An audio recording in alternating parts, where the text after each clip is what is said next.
Well, the concept of bearings we're going to understand through this fragment. So here what we have is the first thing is what exactly is bearing.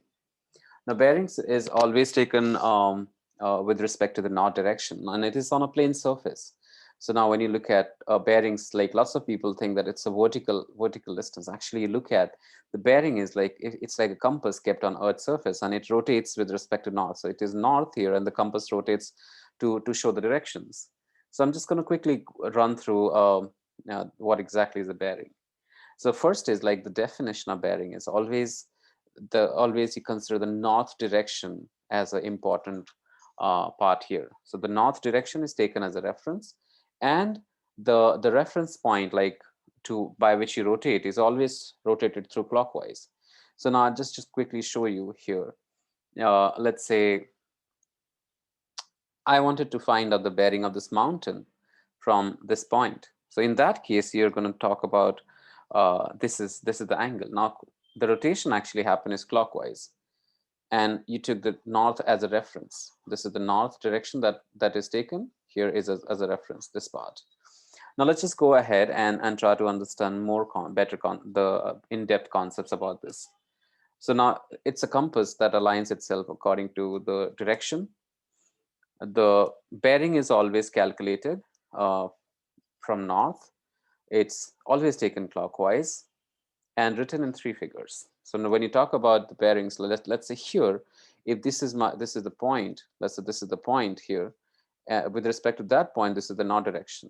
And if there is another point here, the bearing of that point with respect to here will be this angle. And you got to always rotate clockwise. So this is something that you got to understand it, which is really, really important. So that bearing is approximately close to, let's say 65, 70. So this is around 60 degrees. Now, if you're here, let's say at this point, you're bearing from this point. So from is something that you got to be very careful. So from is the point which is you have to put a compass on, and then you measure the direction. So let's see, this is approximately 145 degrees bearing.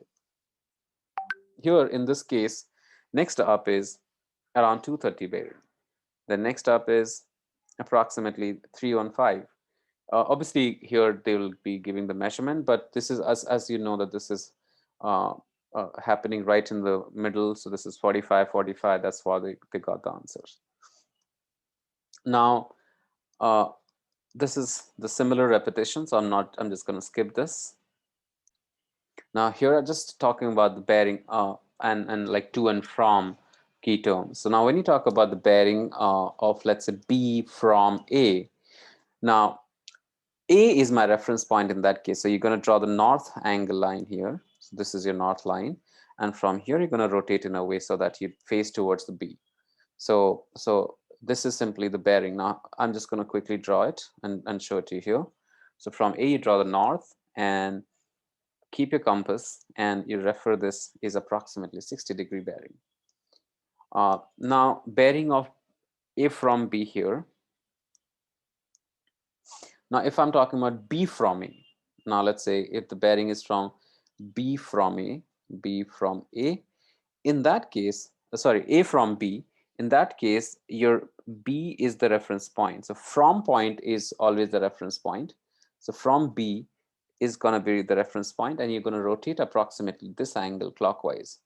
So this is the bearing. Now it comes to around 240 degrees. Now here I'm going to take one more example to find out the bearing.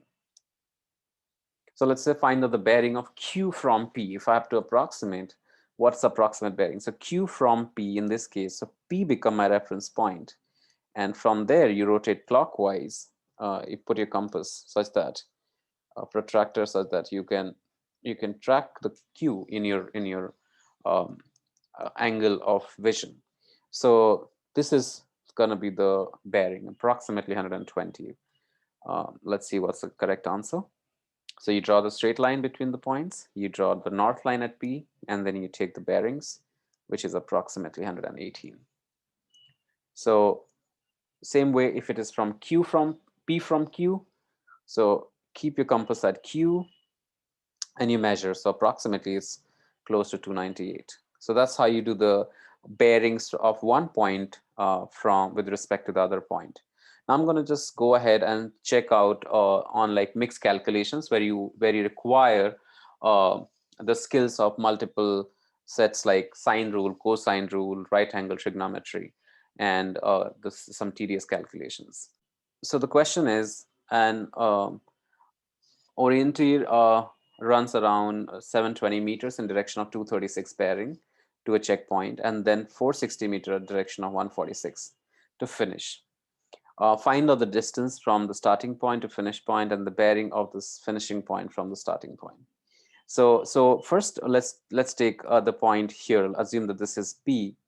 Now from this point, I draw the north line, and the person goes at 236 degrees bearing. So 236 is obviously it's going to be somewhere here, because this is approximately 180, and then around 180 plus around like 66.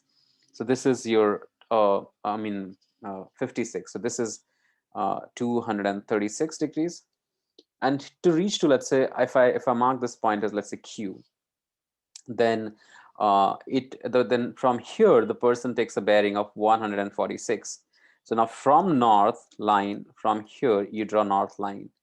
Okay, and from this point you take the bearing of 146. So if I take 146, this entire angle is 146 for me, and it travels around 460 meters along this, and along this it travels 720. So this is the finish point. So let's say this is my R value. Now what I'm going to do is I'm just going to quickly find out the length PR. This is what is the first question. Now before we do that calculation here, what we got to do is we got to find out this angle. So firstly, what is this angle? Then we can use this angle to calculate this one, and from there we can get this angle. So let's just first calculate this particular angle X. So angle X is going to be 360. That's 360 minus 236. So 360 minus 236, that gives you X. And if I get this, now I'm going to find Y. So my Y is going to be 180 minus, let's say, X, whatever the answer it comes. So that comes, let's say, whatever this answer is here, you take that. And now let's say take the angle Z. Now angle Z that I'm talking is only this angle. So angle Z is basically 146 minus Y. So these, you're going to get a real values of X and Y. So I'm going to quickly show the exact calculations for this particular question. So the exact diagram is shown here. So more scale diagram. So the first thing is that the person started from here, travel around 720. So that's this distance, which is 236. And then from here it went to 146 to reach to point R. So let's, as calculated, this angle is actually 124, which is 360 minus 236. Then you got NQP, this is this angle, which is 56, which is straight away 180 minus 124, as I told earlier. That's a 56. Now 146 minus 56, if you do, this comes to be 90 degrees. So interesting part is, this is also right angle triangle. So this is 90 degrees. You can apply Pythagoras to get this distance, which is 720 square plus 460 square root of this. So that comes to around 854. Once you got this angle, now we have to find out the bearing of final point from the initial point. So first you calculate this angle theta, because this total angle I know, and from there if I cut down this theta, that's my bearing actually that I'm looking for, which is this angle. So the theta that comes is around 32.6. So this angle is around 32.6. So you do 180 minus, 236, that is 236, that's total angle till here. So I'm just going to redraw this. So this is 236, and out of that, this is 32.6. So my bearing is actually 236 minus 32.6, which is close to 203 degrees. So that's how you calculate, that's how you understand the basic key concepts related to the bearings.